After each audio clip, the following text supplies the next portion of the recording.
Maseret Baba Kama Daf Pezaïn, on va commencer par Peva Amoudbet, le dernier quart de la page. Hamevayesh et Asuma. La Mishnah nous a enseigné que celui qui a humilié un aveugle ou une personne endormie, il faut lui payer une indemnité. Parce que même si elle dort, mais après quand elle va se réveiller, elle va prendre conscience de la honte. Également, quelqu'un qui humilie un aveugle, l'aveugle a des sentiments, il est sensible, on lui a craché à la figure, ou bien on l'a blessé, de la même façon qu'à une personne normale. En cas de blessure, alors il faut payer les 5 indemnités, Nezek Tsahar, Ipouï, Shevet ou Bochet, mais on avait déjà vu qu'il était possible de déconnecter le Bochet des autres indemnités.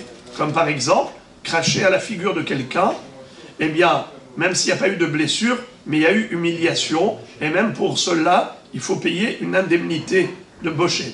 Alors, si on a humilié quelqu'un qui dormait, ou on a humilié un aveugle, tout le monde est d'accord là-dessus qu'il faut payer une indemnité pour ce Bochet. Mais quel est le din si c'est la personne endormie qui a humilié, ou bien un aveugle qui a humilié? Comment est-ce possible qu'une personne endormie humilie l'autre? Eh bien, imaginons qu'il y avait quelqu'un qui était assis à côté, et la personne dans son sommeil lui a donné un coup de pied, et lui a peut-être même crevé l'œil, ou bien tout simplement une humiliation de lui donner un coup devant tout le monde. Pour ce qui est du Nezek, il faut payer, Adam Wad Leolam Ben Aer Ben Yachen, mais pour ce qui est de la honte, Bochet, il ne payera pas. Car il était dans un état d'inconscience, il n'avait aucune intention de l'humilier. Donc il n'y a pas de Bochet à payer. Il n'y a pas d'indemnité pour la honte. Ça c'est par rapport à la personne endormie. C'est ce qu'a dit la Mishnah. Mais la Mishnah a bien précisé que l'acquittement pour la Bochet, c'est uniquement pour le Yachen. Une personne endormie qui a humilié l'autre, eh bien en effet, elle est dispensée de payer pour Bochet. De là on déduit, c'est comme ça que Rashi explique la déduction de la Gemara, que si on a acquitté du Bochet uniquement le Yachen, la personne endormie, sous-entendu que le Souma est Hayav. L'aveugle qui a humilié est Hayav. Car au début de la Mishnah, on a parlé de deux ensemble, en disant que celui qui a humilié l'aveugle ou l'endormi, Hayav. Mais après, quand on a parlé de la dispense, on a dit l'endormi qui a humilié, Patour. Mais on n'a pas dit l'endormi et l'aveugle qui ont humilié son Pétourim. Au début, on a mis les deux, et après, on a pris que Yachen, sous-entendu que, en ce qui concerne l'humiliation infligée à autrui, on a dispensé que l'endormi, Yachen, mais on n'a pas dispensé l'aveugle, le Souma. Alors, sous-entendu, que notre Mishnah pense que l'aveugle est Hayav de payer une indemnité pour la honte qu'il aurait infligée à autrui. La Gemara va dire que notre Mishnah est opposé à Rabbi Yehuda. Matnitin de lo ke Rabbi Yehuda. Detania Rabbi Yehuda Omer, Souma en lo Bochet. Car Rabbi Yehuda a dit en toutes lettres, dans une baraïta, explicitement, Souma en lo Bochet. L'aveugle n'a pas de Bochet. Rashi explique, c'est que l'aveugle n'a pas d'obligation à payer une indemnité pour la Bochet qu'il a infligée à autrui. Quand on dit Souma en lo Bochet, c'est pas que en lo Bochet pour lui. En lo Bochet par rapport aux autres. Si quelqu'un l'a humilié à lui, bien sûr qu'il est habilité à toucher des indemnités pour cette honte. Là-dessus, il n'y a pas de mahloket. Quand Rabbi Yehuda dit Souma en lo Bochet, ça veut dire qu'il n'a pas d'obligation à payer pour le Bochet. Donc, Souma, Patour à la Bochet. C'est ce que dit Rabbi Yehuda. Contrairement à la Mishnah qui a dit qu'un Souma qui a été Mevayesh, Hayav. Vekach haya Rabbi Yehuda poter, me Hayave Galouyot, ou me Hayave Malkouyot, ou me Hayave Mitot Bedin. Rabbi Yehuda pousse le bouchon très loin. Et il va dire, l'aveugle, non seulement qu'il est dispensé de payer pour la Bochet, mais en plus, s'il a tué par inadvertance, il n'est pas tour de Hayave Galouyot. Il ne va pas en galoute. Contrairement à une personne classique qui aurait tué involontairement, on le sait, elle est condamnée à aller en exil dans les villes de refuge. sur ce qu'on appelle en hébreu Rotseach Beshogeg Hayav Galut. Mais un aveugle qui a tué Beshogeg, il n'est pas Hayav Galut. Un aveugle n'est pas condamné à l'exil. Et on va voir tout de suite d'où on apprend tout ça. Parce que tout ce que Rabbi Yehuda est en train d'enseigner, ce ne sont pas des choses évidentes. D'où il a tiré tous ces enseignements, on verra toutes les références. C'est extraordinaire. C'est que l'aveugle, il ne sera pas condamné au tribunal terrestre à l'une des 4 peines capitales. C'est-à-dire qu'un aveugle qui aurait fait par exemple Hilul Shabbat, Bémézid, avec avertissement, devant 2 témoins, il ne sera pas condamné à mort. Même à l'époque du Sanhédrin. Alors, il y a là un très très grand hidouche de la part de Rabbi Yehuda. Rabbi Yehuda, il dispense l'aveugle, primo, du bochet, secondo, de Malkout, tierceau, de Galout, et quatrièmement, de Mitat Bedin. Répétons, de quoi il n'est pas tour d'après Rabbi Yehuda l'aveugle? Il n'est pas tour de bochet, de Malkout, de Mita et de Galout. Très bien. Fin de citation de Baraïta. La Gemara nous dit d'où Rabbi Yehuda il a déduit cela. Maïtama de Rabbi Yehuda. Alors on va commencer déjà par le premier édouche. Bochet. Pourquoi le dispense-t-il du bochet? Parce qu'il est déjà lui-même. Alors, non, c'est pas quelque chose qui s'invente. Vous voyez bien que Hachamim disent que l'aveugle qui a humilié est Hayav de payer. Pourquoi Rabbi Yehuda dit qu'il n'est pas tour? Il apprend. Gamar, c'est quoi Gamar? Il a appris. Il a appris. Donnez-moi un mot commun pour dire que... Gemara. Bravo. La Gemara s'appelle Gemara, c'est l'apprentissage, c'est l'étude. Gamar, Enecha, mais Edim Zomemim.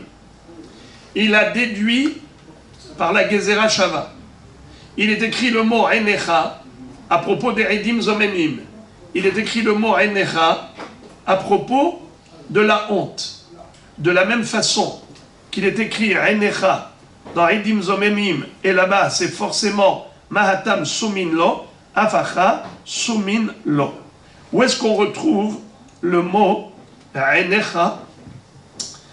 Alors, où est-ce qu'on retrouve le mot Enecha? Alors déjà, il est écrit à propos des Edim Zomemim, le mot Enecha. Lo tahos enecha alav. Rashi cite le pasouk. Lorsqu'un Ed Zomem s'est fait attraper, faut pas que tes yeux aient pitié de lui. Lo tahos enecha alav. Et il est écrit à propos de la femme qui a humilié un homme quand elle a vu que son mari était en train de se disputer avec quelqu'un. Qu'est-ce qu'elle a fait pour défendre son mari? Elle a attrapé l'adversaire par les parties, elle a voulu l'écraser pour le rendre stérile, pour le faire souffrir, pour le neutraliser. Oui, Verzika ben Vushav. La Torah dit que pour la honte qu'elle a faite à ce monsieur, elle devra payer. Ah oui, la femme qui a fait à l'adversaire de son mari, elle devra payer bochette. Et la Torah dit Vekatsota et kappa lotachos encha aleha. C'est-à-dire, la Torah dit il ne faut pas que tes yeux aient pitié d'elle. Du fait que la Torah employait le terme enecha à propos de bochette. Elle employait le terme enecha à propos de Edim Zomemim. De la même façon que Edim Zomemim, c'est obligé qu'il soit voyants, clairvoyants, et non pas aveugles. Car s'ils sont non-voyants, comment peuvent-ils témoigner? Qu'est-ce que c'est qu'un aide? C'est un témoin. C'est quoi un témoin? C'est un témoin visuel. Le aide ne peut témoigner que de ce qu'il a vu. Or, un aveugle ne peut pas être aide zomem, puisqu'il ne peut pas être aide tout court. Puisqu'il ne peut pas voir, regarder. Donc, c'est impossible qu'il soit aveugle. Étant donné qu'au niveau de Edim Zomemim, on a exclu l'aveugle, car il ne peut pas être aide, ainsi au niveau de Bochet, on a exclu l'aveugle. Il n'est pas hayab de payer Bochet. Et là-bas, est-ce qu'on parle d'un aveugle qui a subi la honte, ou bien un aveugle qui a fait la honte? Eh bien, on parle de quelqu'un qui a fait la honte. Lotahos enecha alea. C'est-à-dire, on parle de la femme qui a tenu l'autre répartie, et c'est elle qui a fait la honte. Et la Torah dit, tu dois la condamner à payer. Tu dois la condamner à payer une indemnité pour cette honte qu'elle a infligée à ce monsieur. À elle, tu la condamnes. Mais tu ne condamnes pas l'aveugle. D'où je sais? Eh bien, parce que j'apprends de Edim Zomemim. Il y a le mot Enecha qui figure à propos de Bochet. Lotahos Enecha Alea. Il est écrit le mot Enecha à propos de Edim Zomemim. Lotahos Encha Alav. Eh bien, voilà. Encha. Grâce à cette Gezerah Shabbat, on fait une analogie. Et de même que Ed Zomem ne peut pas être aveugle, ainsi, pour Bochet, le condamné à payer pour Bochet ne peut pas être aveugle. Celui qui est aveugle est quitte du Bochet. Selon Rabbi Yehuda. Selon Rabbi Yehuda. Tout ce que je viens de dire, c'est Rabbi Yehuda.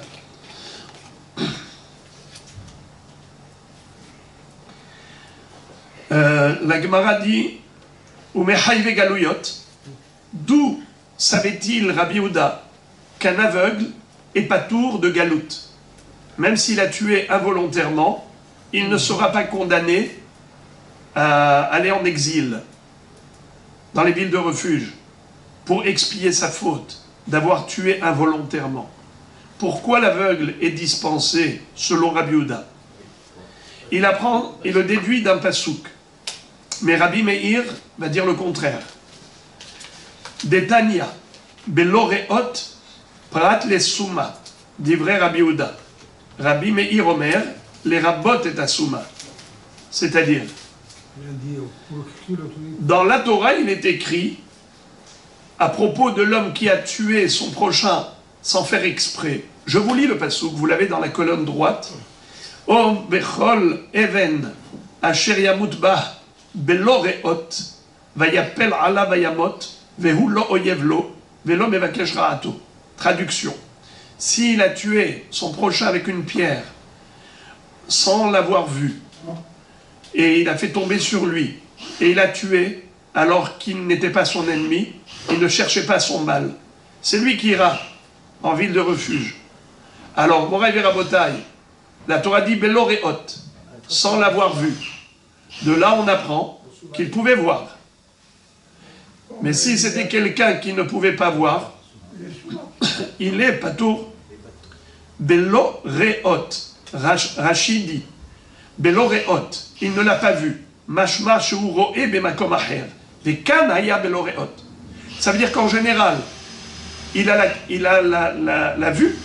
En général, il est capable de voir, mais c'est que cette fois-ci qu'il ne l'a pas vu. Quand il a lancé la pierre, il ne l'a pas vu. Ça veut dire qu'il est capable de voir. Donc on parle d'un homme qui est voyant, et pas d'un non-voyant. Donc de là, Rabbi Yehuda déduit que le non-voyant qui ne peut voir nulle part, ni ici, ni ailleurs, il n'est pas tour de galoute. Même un souma qui lance une pierre. C'est uniquement quelqu'un qui, de manière occasionnelle, n'a pas vu. Mais quelqu'un qui ne voit jamais, il n'est pas concerné par la galoute. Quelqu'un qui tue Bémézide, quelqu'un qui tue volontairement. C'est un espèce de méside. Eh bien, il ne va pas en galoute. Pour un aveugle. Eh bien, voilà la réponse. D'accord. D'accord. Khazak, très bien. Votre question est belle, la réponse également. Ah, d'accord. Non, c'est vrai. Non, mais non, il devient méside. C'est pour ça qu'il va pas en galoute. Très bien. C'est pas parce qu'il aurait pu It's voir. very good. Alors maintenant, Rabbi Meir va dire le contraire. Beloreot, les rabot et assouma. Rabbi Meir dit juste l'inverse. Il dit Beloreot, ça veut dire quoi? même quelqu'un qui ne voit pas, même un aveugle. Vous entendez? Bello re'ot, qui n'a pas la vue. Pour Rabbi Meir, c'est justement ce que la Torah veut te dire. Que même l'aveugle que tu aurais pu considérer qu'il est quitte, eh bien non, même lui, il est Hayav Galot. Des mêmes mots, Rabbi Yehuda dit blanc et Rabbi Meir dit noir. Rabbi Yehuda dit Bello re'ot, il n'a pas vu cette personne et il a tué sans faire exprès parce qu'il ne l'a pas vu. Ça veut dire qu'en général, il pouvait voir. Il voit d'ailleurs. C'est quelqu'un qui a la vue. Là, exceptionnellement, l'autre est arrivé subitement, il n'avait pas vu. Eh bien, c'était circonstanciel, occasionnel. Mais sinon, c'est un homme qui a la capacité de voir. Tandis que Rabbi Meir dit non, Bello re'ot, ça veut dire qu'il n'a pas la vue. C'est un homme qui n'a pas la capacité de voir. Pour Rabbi Yehuda, il faut que ce soit quelqu'un qui occasionnellement n'a pas vu. Mais en général, il voit. Et s'il est aveugle, qu'il ne voit jamais, il n'est pas tour. Rabbi Meir dit le contraire. La Torah, quand elle a écrit Bello re'ot, quelqu'un qui n'a pas la vue, ça veut dire que la Torah parle d'un aveugle. Et elle veut dire que même l'aveugle est condamné à l'exil pour l'assassinat involontaire. Alors, la Gemara maintenant va expliquer cette mahloket entre Rabbi Meir et Rabbi Yehuda. Pourquoi il y en a un qui dit Bello re'ot, c'est occasionnel, et l'autre dit Bello re'ot, c'est perpétuel. Ça veut dire c'est quelqu'un qui est définitivement aveugle. Maïtama de Rabbi Yehuda. Pourquoi Rabbi Yehuda, il a compris ainsi? Amar lecha, il va te dire Va'asher yavo et re'ehu baya'ar lachtov etzim.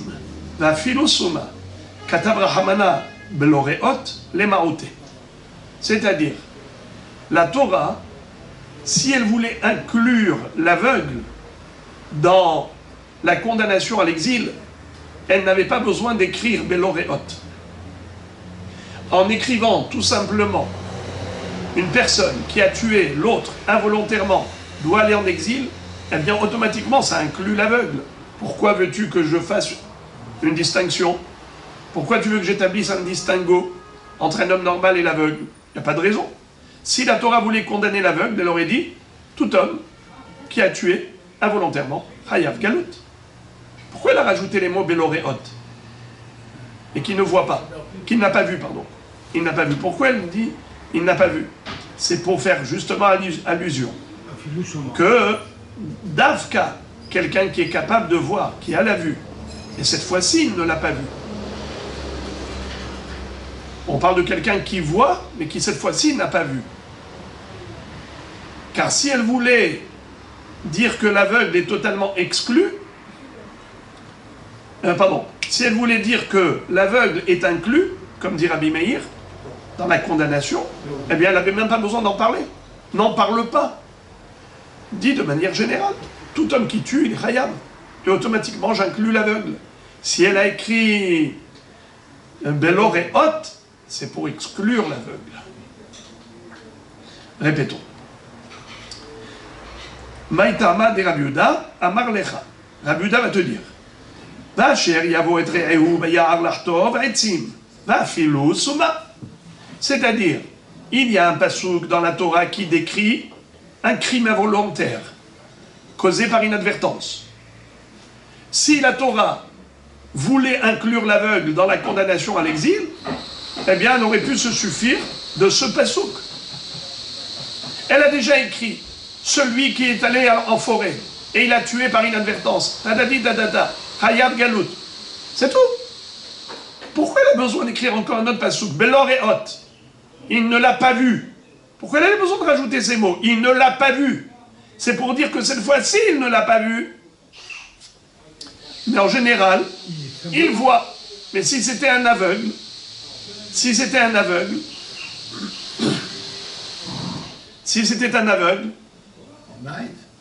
pas tour. Il n'est pas tour. Katabrahamana bloreot, les maotés. Mais Rabbi Meir, alors pourquoi Rabbi Meir dit le contraire? La logique de Rabbi Yehuda, elle est tellement forte, on a du mal à comprendre pourquoi Rabbi Meir n'est pas d'accord. Rabbi Meir dit, je suis d'accord, mais je pousse le bouchon encore plus loin. Rabbi Meir Katav, pardon, mais Rabbi Meir Katav Rahamana, la Torah a écrit Beloreot. Primo, elle a d'abord exclu l'aveugle en disant Beloreot. Seulement quelqu'un qui circonstanciellement, occasionnellement, il n'a pas vu. Mais en général, il voit. Sous-entendu, l'aveugle est pas tour. Vekatav Rahamana Bivli Da'at. Les maroutés. Quand la Torah écrit encore que l'assassin a agi involontairement, inconsciemment, il a lancé une pierre sans aucune volonté de tuer. Bivli Da'at. Ça exclut l'aveugle. Ça veut dire que l'aveugle, il n'est pas tour. D'accord ? Car c'est uniquement quelqu'un qui a du da'at et qui a la possibilité d'être conscient. Et cette fois-ci, il n'était pas conscient de ce meurtre. Ça veut dire qu'il a lancé une pierre, il n'avait aucune volonté de tuer. Mais en général, c'est quelqu'un qui a du da'at. Cette fois-ci, il a agi bivli da'at. Mais l'aveugle, il n'a jamais du da'at. C'est-à-dire que jamais il ne peut viser un adversaire pour tuer quelqu'un, car il est aveugle. Donc il est toujours dans une situation de bivli da'at. C'est pas occasionnel, c'est perpétuel. Alors, nous disons comme ça. Premièrement, du mot beloreot, tu exclus l'aveugle. Du mot bivli da'at, tu exclus l'aveugle. Rabbi Meir nous dit, nous avons une règle. L'un des codes de la Torah, c'est que en mi'ut ahar mi'ut et la les rabot. Lorsqu'on a deux exclusions qui s'en suivent, résultat, c'est une inclusion. Le moins égale plus. Vous entendez? Étant donné que c'est mi'ut, on exclut l'aveugle de galout. Encore une fois, de bivli da'at, on exclut l'aveugle de galout. Pourquoi la Torah, elle a écrit deux exclusions? C'est pour faire justement l'allusion à l'inclusion de l'aveugle. L'aveugle est condamné à la galoute si jamais il a tué quelqu'un par inadvertance. Alors la mahloket, elle est claire. Notre Mishnah, elle va selon Rabbi Meir, et Rabbi Yehuda est diamétralement opposé. Vous avez compris ça? Rabbi Meir condamne même l'aveugle à la galoute pour aller en ville de refuge, en exil, pour expier sa faute d'avoir tué quelqu'un involontairement, alors que Rabbi Yehuda va le dispenser de cet exil. De la même façon que dans notre Mishnah, il y a une mahloket entre Rabbi Yehuda et notre Mishnah à propos de Bochet. Vous savez qu'en général, c'est qui l'auteur des Mishnayot? C'est Rabbi Meir. Stam Mishnah Rabbi Meir. Parce que Rabbeinu Akadosh était l'élève de Rabbi Meir Baal Hanes. Quand il a rédigé les Mishnayot, il a été posé la halakha comme son Rav Rabbi Meir. Stam Mishnah Rabbi Meir. Donc déjà, la Mishnah et la Baraita où il y a Rabbi Yehuda sont en marloquette à propos de Bochet. Maintenant, vous voyez que à nouveau, Rabbi Yehuda et Rabbi Meir sont en marloquette à propos de Galout. Est-ce que le Souma est Hayav Galout, oui ou non? Alors, c'est pas terminé. Maintenant, on continue. Hayave Mitot Beddin. D'où Rabbi Yehuda sait que l'aveugle n'est pas condamnable par rapport à l'une des 4 peines capitales. Même s'il a commis une infraction si grave qui, normalement, à l'époque du Sanhédrin, pouvait entraîner la peine capitale, l'exécution, s'il y avait eu 2 témoins qui l'avaient averti au préalable, et tout de même il a commis la faute, eh bien ça ne pouvait pas être une raison de condamnation pour l'aveugle.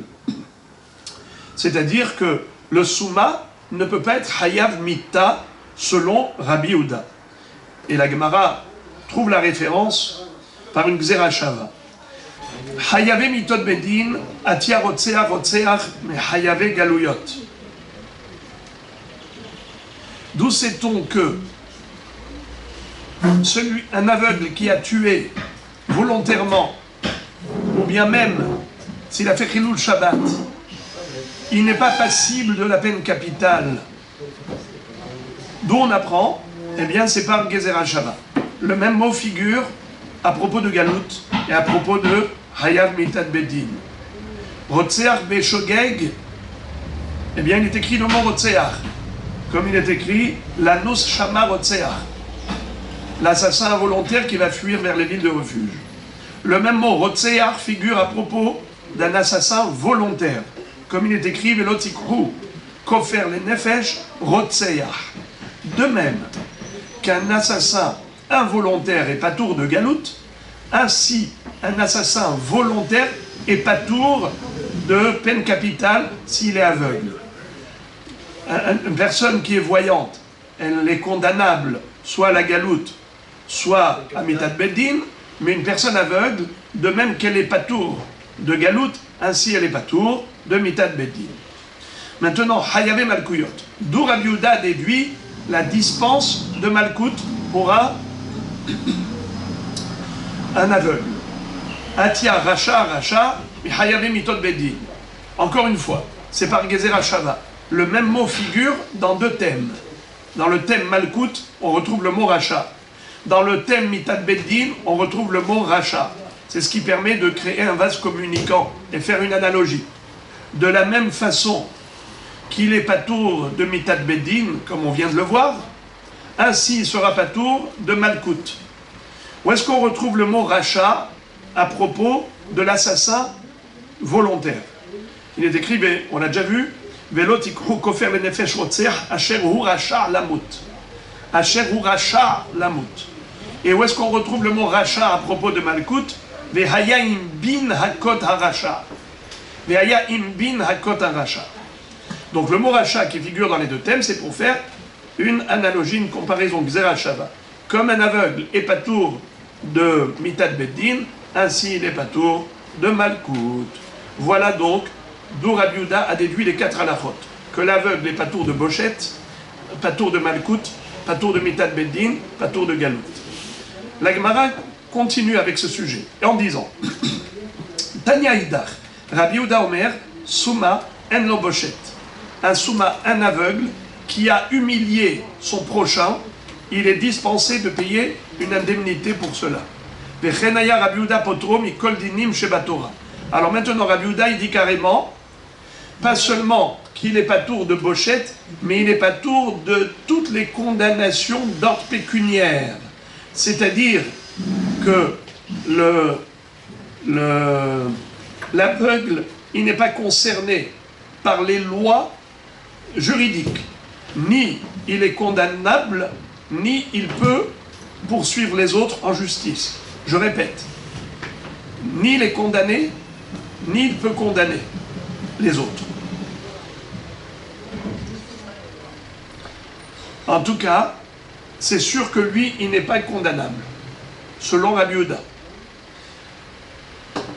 Rabbi Yehuda, potro mikol dinim shebatora. Ce que je vous ai dit, qu'il ne peut pas non plus condamner les autres, eh bien ça c'est le Hidouché Ra'avad.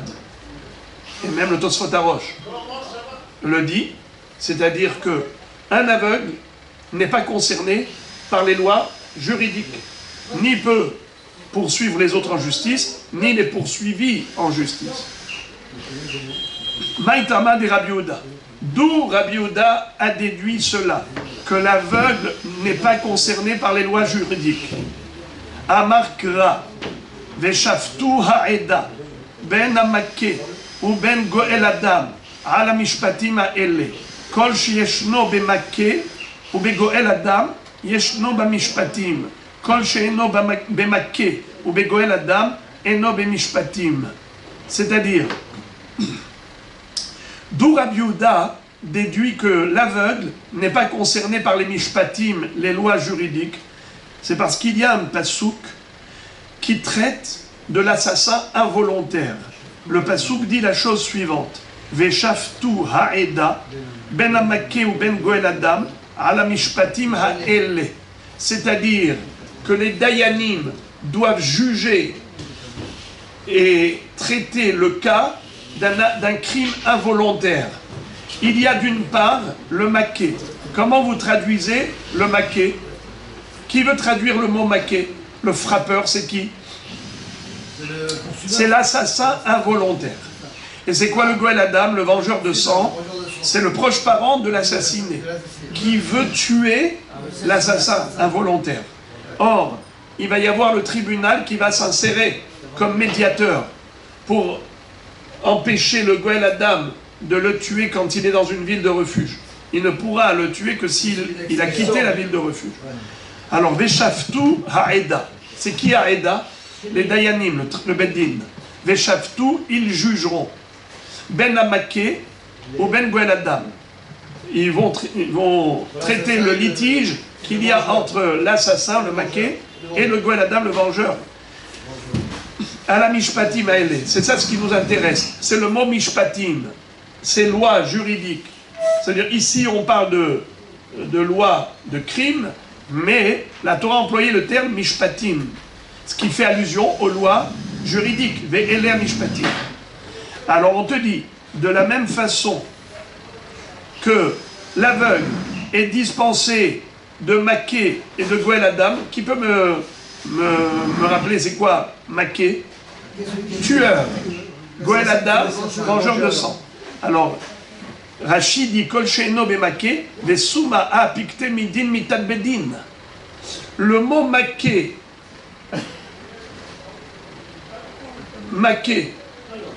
c'est aussi Rotser Bémézid. Parce qu'il y a un homme qui a tué, mais on ne sait pas s'il a tué Bémézid ou il a tué Béchogeg. Le Beddin doit mener l'enquête pour vérifier comment cet homme a été assassiné. S'il est Bémézid, eh bien ils vont le traiter. Il ne va pas dans les villes de refuge. Il ne va pas dans les villes de refuge. S'il est involontaire, ils vont l'envoyer aux villes de refuge. Donc il faut traiter. Tout assassin doit être d'abord jugé pour voir s'il est volontaire, involontaire, et ainsi de suite, s'il avait été averti.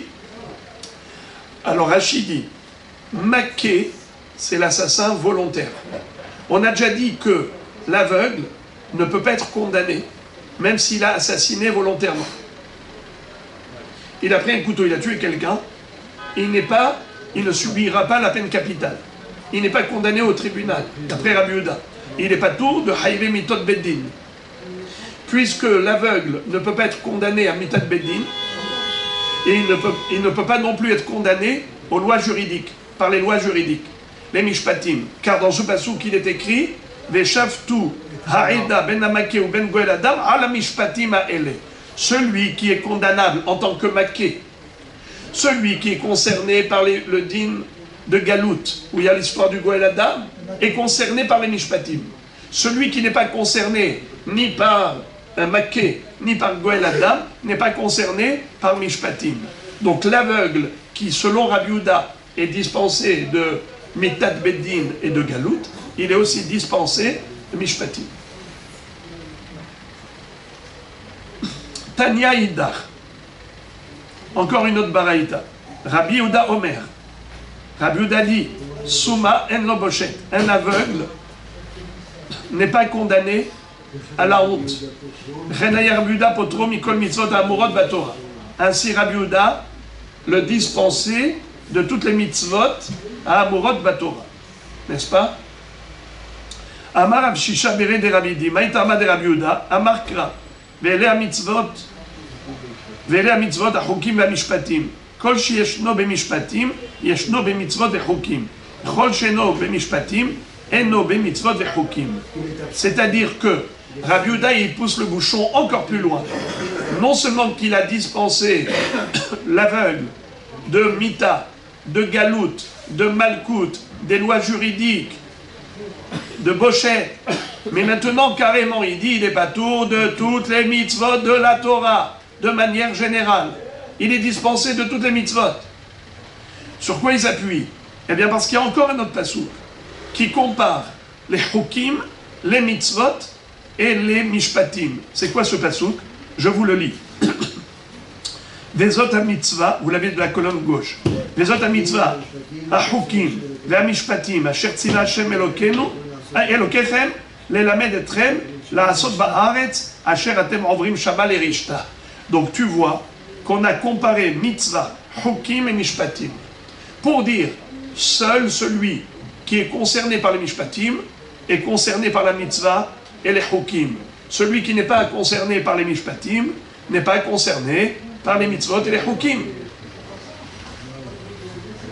Alors, voilà, je répète, je relis. Tanya Ida, Rabbi Yehuda Omer, Souma, En lo boshet, Vechen Haya Rabbi Yehuda Potro, Mikol mitzvot Amurot Batora. Rabbi Yehuda, il le dispensait de toutes les mitzvot.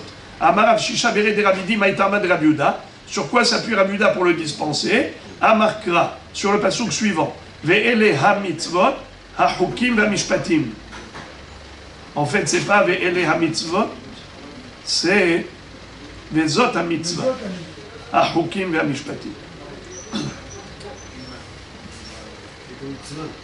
Kol sheyeshno be-mishpatim, yeshno be-mitzvot ve-hukim, et kol sheyno be-mishpatim, eno be-mitzvot ve-hukim. Celui qui est concerné par mishpatim, concerné par les mitzvot, sinon, non. Amar Rav Yosef. Vous savez que Rav Yosef était aveugle. C'est un Émora. Il était aveugle. Et lui-même, en tant qu'aveugle, est-ce qu'il était Hayab des mitzvot ou il était Patour des mitzvot? Celui qui dit Patour, il se trompe. Celui qui dit Hayab, il se trompe. Il faut dire Mahloket.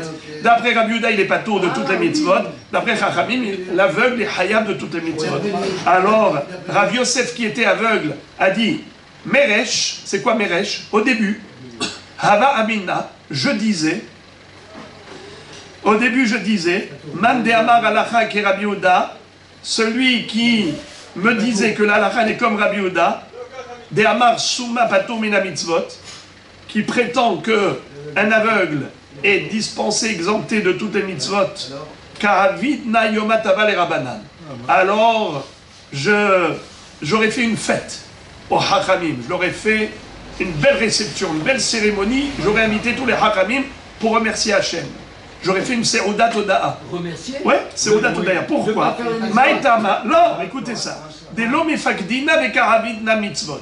Car je ne suis pas obligé, et tout de même je fais.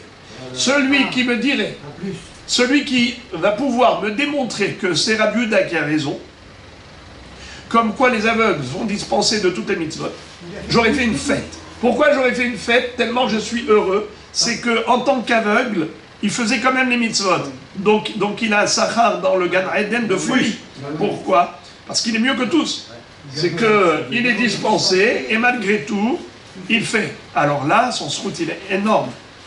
Mais maintenant, il a changé d'avis. Vehashta, des Shamaït Léa de Rabbi Hanina.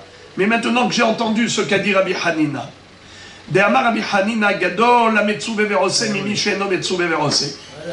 depuis que j'ai entendu que ce qu'a dit Rabbi Hanina, que celui qui a l'obligation de faire les mitzvot et il les accomplit, il a plus de mérite que celui qui accomplit les mitzvot sans être obligé.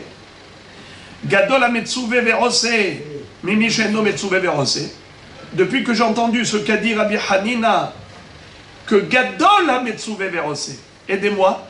C'est quoi Gadol ha Metzuve Verose? Qui n'est pas. Lui qui est ordonné. Il fait les mitzvahs, celui qu'on ordonne. Personne n'a la mitzvah de faire. Il est obligé de faire. Celui qui est obligé de faire. Bravo, celui qui est obligé de faire les mitzvot et il est fait, il est considéré plus important. Gadol, c'est quoi Gadol? Il est plus important, il a plus de mérite que celui qui accomplit de manière facultative. Celui qui me dirait qu'au contraire, Mande Amarli, En Alacha ki Rabbi Yehuda, Abdina Yomat Aval et Rabbanan. Celui qui est capable de me démontrer que l'Alacha n'est pas comme Rabbi Yehuda, qui lui a dispensé l'aveugle. Moi j'aurais voulu que l'Alacha soit plutôt comme Hachamim, qui oblige l'aveugle à faire les mitzvot, parce qu'à ce moment-là j'ai plus de mérite. Car si l'Alacha est comme Rabbi Yehuda, qu'un aveugle n'est pas tour, donc quand il accomplit les mitzvot, il accomplit en tant que facultatif. Il a moins de mitzvot, il a moins de mérite, pardon, que celui qui accomplit de manière impérative. D'après Hachamim, qui ont dit qu'il est hayav d'accomplir les mitzvot, selon Rabbi Hanina qui a dit Gadol ha Metzuve Verose mimisheno Metzuve Verose, donc il a plus de mérite. Alors maintenant il dit au contraire, j'ai un intérêt à ce que la halakha ne soit pas comme Rabbi Yehuda. J'ai un intérêt que la halakha soit comme Hachamim, que quoi? qu'il est hayav en tant qu'aveugle d'accomplir les mitzvot. Et s'il est hayav en tant qu'aveugle d'accomplir les mitzvot, alors il a plus de mérite, parce que gadol metzuvelo, c'est mimisheno metzuve, maïtama. Pourquoi je suis heureux? Des chimafakdina itli agrat fait, parce que comme je suis obligé d'accomplir, j'ai plus de sachar, j'ai plus de mérite. Alors les amis, je vais terminer juste avec ce que disent Tosfot dans Maseret Kiddushin à ce propos. Pourquoi celui qui n'est pas obligé de faire une mitzvah et il accomplit, il a moins de mérite que celui qui est obligé de faire la mitzvah et il accomplit? A priori, c'est le contraire. Celui qui accomplit de manière facultative, logiquement, on devrait l'applaudir. Il n'est pas obligé et il le fait quand même. Bravo, kol hakavod. Et pourtant, on nous dit non, celui qui accomplit les mitzvot quand il est obligé, il a plus de mérite que celui qui accomplit une mitzvah quand il n'est pas obligé. Alors vous vous dites pourquoi? Parce qu'il fait le ratson d'Akadosh Baruch Hu. Vous entendez ce qu'il dit? Il fait la volonté d'Hachem. La volonté d'Hachem. Mais, alors dans ce cas-là, si vous dites ça, je vous pose une question. Pourquoi celui qui n'est pas obligé de faire la mitzvah et il accomplit, il a quand même une récompense? Pourquoi il a une récompense? Il fait une mitzvah quand même. C'est quoi une mitzvah? Mais il n'a pas de mitzvah. Oui, il a pas. Alors? C'est la volonté, il fait la volonté d'Hachem. Bravo! Parce qu'il accomplit la volonté d'Akadosh Baruch Hu. Donc justement. Donc dans les deux cas, il accomplit le Ratson Hashem. Donc pourquoi vous dites qu'il y a... Pourquoi il y a plus de mérite quand on est obligé de faire la mitzvah? Il a les Yetzirah qui l'empêchent de faire la mitzvah. Alors, il y a les deux choses. Premièrement, c'est que quand on est obligé, c'est là qu'on n'a pas envie de faire. C'est plus facile psychologiquement d'agir quand on a avec liberté que d'agir par obligation. L'être humain, il aspire à la liberté. Et donc, toute obligation, ça l'étouffe. Le fait d'être soumis, ça, c'est difficile. Alors, la personne, elle a envie de se défaire du joug, Chas v'Shalom. C'est pour cela que, en accomplissant la mitzvah, en étant obligé, il y a plus de mérite que celui qui n'est pas obligé. Mais, d'autre part, Tosfot dans Kiddushin disent autre chose. Ils disent que celui qui est obligé, eh bien, il a plus d'angoisse. Pourquoi? Parce que toujours tu te dis, est-ce que j'ai bien fait ou pas? Est-ce que je suis quitte ou pas? Étant donné que psychologiquement, il y a cette anxiété de se dire, est-ce que je fais les choses à la perfection, oui ou non? Étant donné que la personne, elle agit pas par obligation, elle agit plutôt avec plus d'investissement moral et mental et psychologique, donc il y a plus de mérite que celui qui n'a pas cette anxiété, il n'a pas cet investissement moral et mental, donc en effet, il a moins de mérite. Mais les deux ont du mérite. Là, Rabbeinu Tam dit, parce que c'est écrit Gadol. Quand on dit Gadol Zémisé, celui-là il est plus grand que celui-là, ça veut dire que les deux ils sont grands. Il y en a un qui est plus grand que l'autre.